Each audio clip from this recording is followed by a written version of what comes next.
business people, all kinds of people, and almost every single one had the same answer, and it was, I like to translate it this way, they slipped into the work of art. They actually began to make stuff happen. They put things together, whether it was in a conversation with a friend where they discovered something, whether they got engaged in work, in that feeling of flow. It was the verbs of art that took everybody's day from a pretty good day to a really great day. This is this huge power we have in our hands, these verbs, and we allow it to be reduced to these nouns that America likes to put on the periphery. So often I think of the phrase, the Polynesian phrase, we stand on the back of a whale fishing for minnows. This is our opportunity. Partly I say it's a moment of promise. When I talk to business people, they're actually scared. And I'm convinced that the only time school reform really happens in America is when the business community gets scared.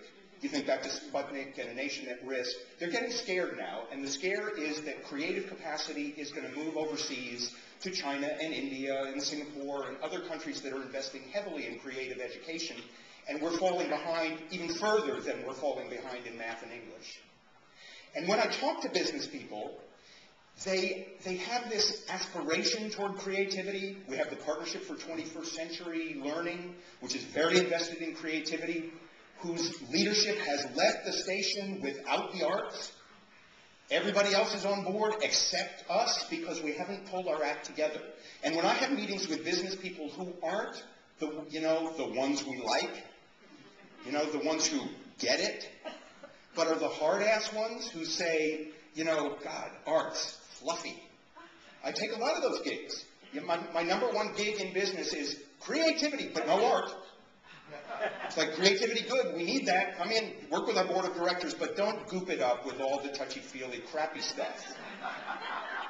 That's really what they want. And when I talk to these business people who aren't our friends, what they say is, look, man, even this creativity thing looks like fluff bunny stuff to me. What we want is innovations. And I hear without question, if you can show me what the skills that will produce innovations are, and you can confirm that those can be developed in the arts, I think the arts are not really significant, but I will back you. If you can name the skills that produce innovations, and you can show me that you can develop them, I am behind you. That is a huge opportunity. Maybe not for that extreme, but for the vast middle that is desperately looking for answers to this issue of creative thinking, of creative potential in our young people.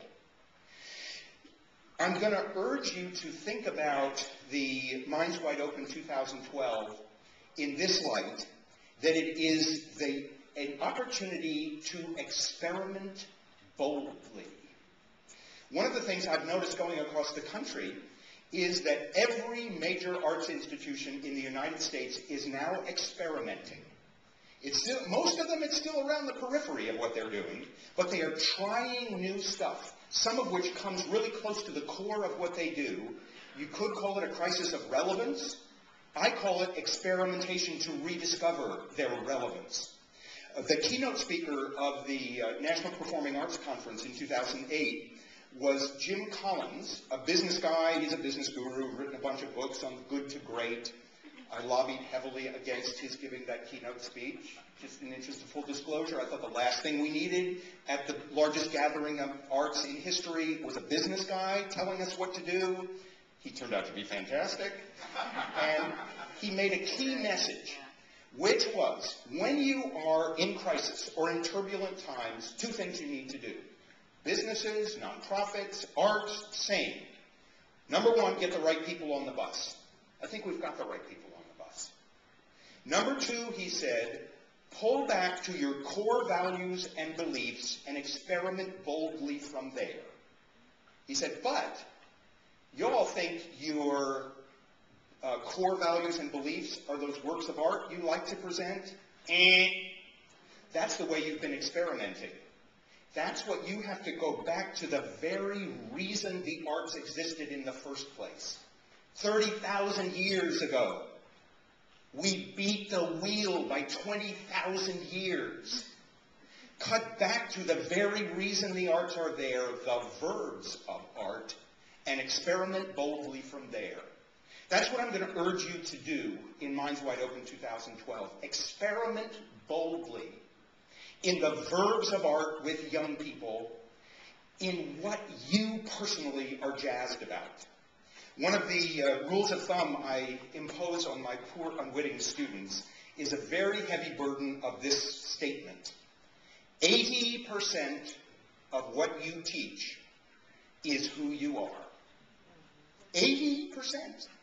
We spend a lot of time and energy on that 20%.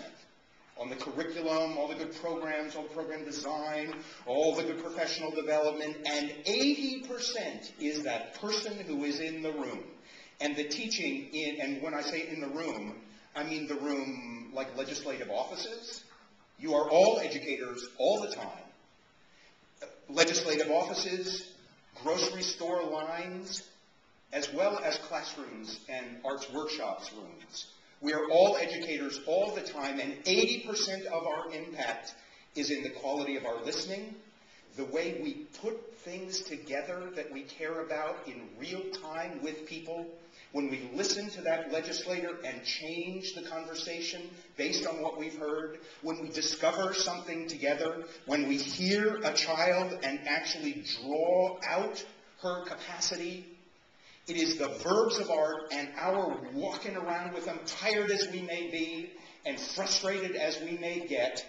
It is this amazing life artist's capacity to rediscover the moment again and again and make something you care about in every occasion, even if it's in the grocery store line. The assignment I used to give my Juilliard students that they dreaded more than anything else, these are grad students of music, and the assignment was they had to get on a New York City public bus and engage people in substantive conversations about classical music before they got off. They would lie awake for nights in terror in advance of this assignment, for fear they were going to be beat up or, just terrible things would happen to them.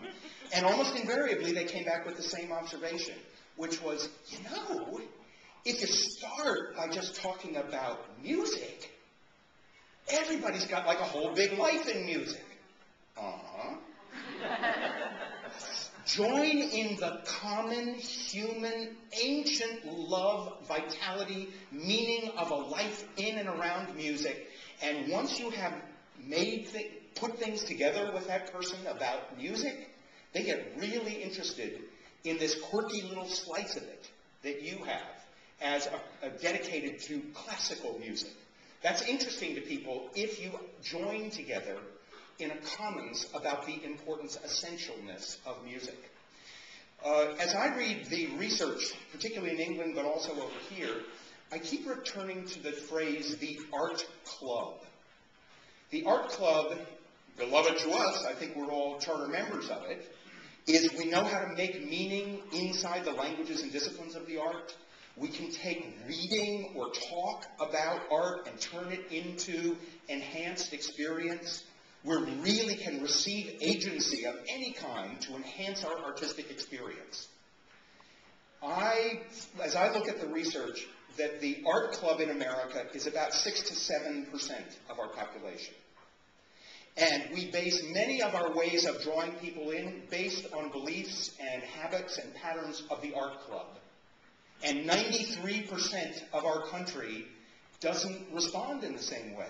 In fact, earnestly giving a generous, open-minded lecture on a piece of music does not necessarily bring those people in. It is not a good way to be an agent of artistic experience.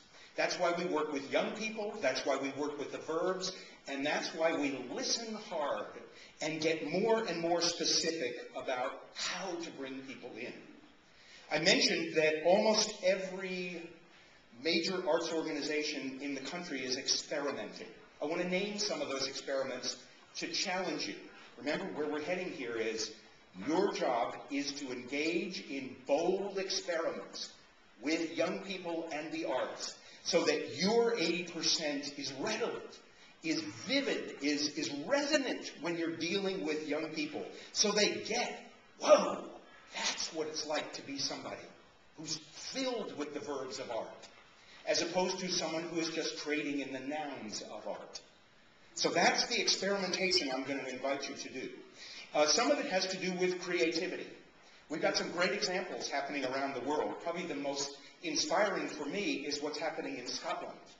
They developed a new national curriculum called the Curriculum for Excellence, which is the most holistic goals for schooling I have ever seen a nation sign on to.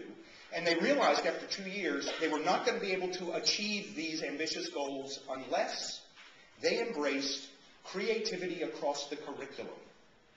So they are looking at how do you bring creative engagement to every subject matter. How can every teacher, no matter how old and entrenched and obdurate, rethink the way he or she teaches to bring creativity into that subject matter? And yes, indeed, the artists are the people they're turning to as the resident experts in schools. That's an experiment I'm going to encourage you to undertake. How can the arts educators, who are kept in such tight, disabling constraints, how can they be used to effectively bring what they know to expand creativity across the curriculum?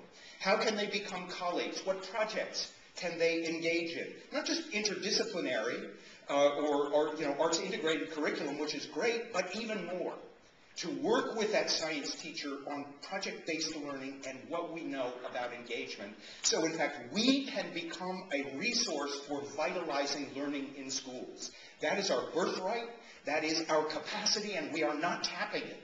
And man, to see the Partnership for 21st Century Skills touting creativity across the country with the arts completely absent makes me want to shout at us to get clear, get strong about what our offering is, because it is moving on without us unless we do.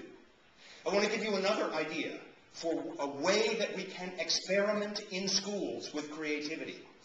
This is a project I've been working on even during my sabbatical, which is kind of a brainstorm of mine, which frustration for so many years about trying to get more 40-minute blocks of school time in order to do art things.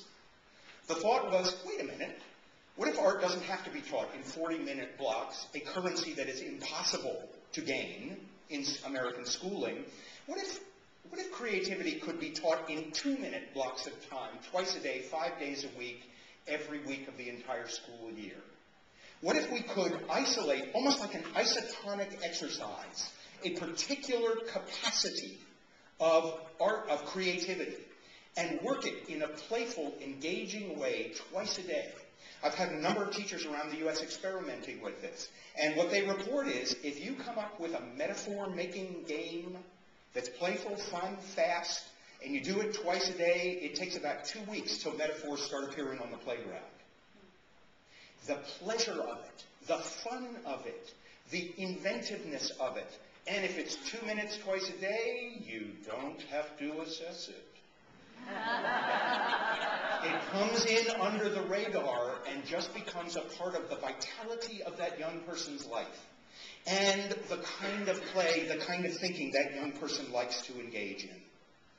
So those are experiments with how to bring creativity, stuff you know and care about, into schools in new ways. And to get specific about the skills of creativity. This is where the business people that aren't the arts lovers think we're fluff bunnies. And we got to get sharp. Here's the question I'll give you, what are 5 essential skills that you believe are core capacities of the creativity you value? As a field, we're pretty close to agreeing on those. I'm not going to name them in some kind of officialdom because we don't have officialdom. But I'll tell you, they probably include the capacity to brainstorm, called ideational fluency, metaphoric thinking, quite probably, divergent thinking, quite probably. You can name a few more right here and now. How do you focus on those? And how do you know if they've happened? Not just the kids loved it, but how do you know if a kid has developed greater ideational fluency capacity? That is the kind of thinking that can make a huge contribution to what schools and businesses are hungry for, which